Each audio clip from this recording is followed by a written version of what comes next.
Millennium Hindi व्याकरण तथा रचना 7। पाठ 20 वाच्य। पढ़िए और समझिए। कपिल क्रिकेट खेलता है। कपिल द्वारा क्रिकेट खेला जाती है। मेनका फल खरीद रही है। मेनका द्वारा फल खरीदे जा रहे हैं। पूजा नहीं सोती। पूजा से सोया नहीं जाता। किसी वाक्य में क्रिया ये बताती है कि उसका केंद्र बिंदु कर्ता, कर्म या भाव कौन है। जैसे खेलता है, खरीद रही है और सोती, इनसे पता चलता है कि क्रिया को कर्ता कर रहा है। जबकि खेला जाता है और खरीदे जा रहे हैं, इनसे स्पष्ट होता है कि वाक्य में कर्म प्रमुख है।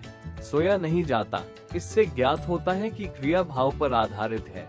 वाक्य में प्रयुक्त होने पर क्रिया में लिंग, वचन और कारक के अनुसार परिवर्तन होता है।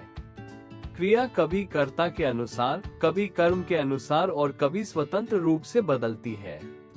क्रिया का यह विशेष रूप वाच्य कहलाता है।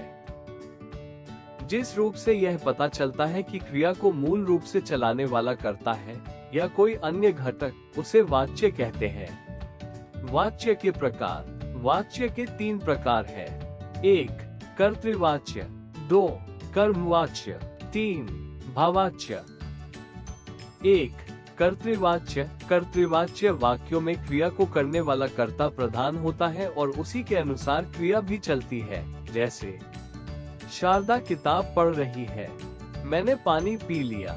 मदन सो रहा है। 2 कर्मवाच्य। इस प्रकार के वाक्यों में क्रिया को करने वाले कर्ता और कर्म दोनों होते हैं, किंतु कर्म प्रधान होता है, कर्ता नहीं।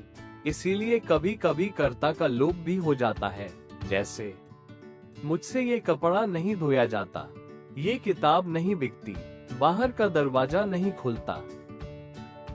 3 भाववाच्य। इस प्रकार के वाक्यों में कर्ता और कर्म दोनों अप्रधान होते हैं, इसलिए भाववाच्य केवल अकर्मक क्रिया का रूप होता है।